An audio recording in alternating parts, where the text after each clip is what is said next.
Bonjour, bienvenue sur DigiSchool. Aujourd'hui, nous commençons les lives de révision, d'accord, du programme de philosophie. Alors, il y a moi qui vais les faire, mais il y a aussi Guillaume.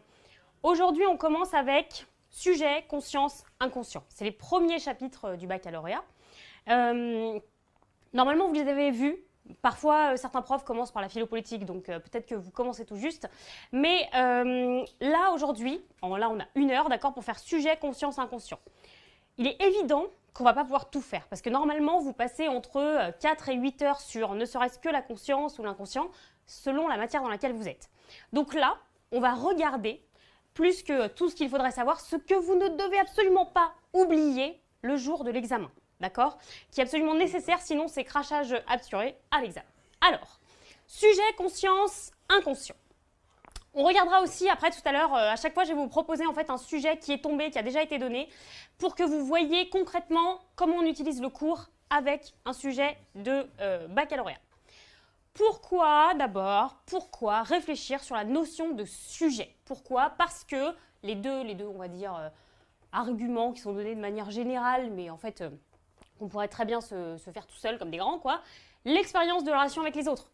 Quand je suis en relation avec les autres, je suis obligée de reconnaître qu'ils ne sont pas moi, qu'ils sont des personnes à part entière, d'accord, qui sont différentes et qui chacune ont conscience d'elles-mêmes. Ensuite, comment penser la responsabilité morale s'il n'y a pas une personne, un je derrière, qui a la responsabilité de ses actes, d'accord? On va dire c'est les deux grands arguments qu'on trouve pour se poser la question du sujet. Alors, est-ce que parler de l'homme et parler du sujet, c'est parler de la même chose? On va juste faire une petite différence dans les termes pour que ce soit plus clair pour vous. Quand on parle de l'homme, de manière générale, d'accord, dans le langage courant, enfin surtout en cours de philosophie, quand on parle de l'homme, on va désigner ce qu'on appelle, de manière facile, la nature humaine. Ça veut dire toutes les facultés qui sont universelle, constante, qu'on retrouve chez chaque homme, quelle que soit sa culture, etc. etc. D'accord? Donc par homme, on va plutôt définir par homme, humain, l'homme de manière générale. Quelle est la structure? Voilà, la structure de l'homme universelle qui correspond à tous les hommes.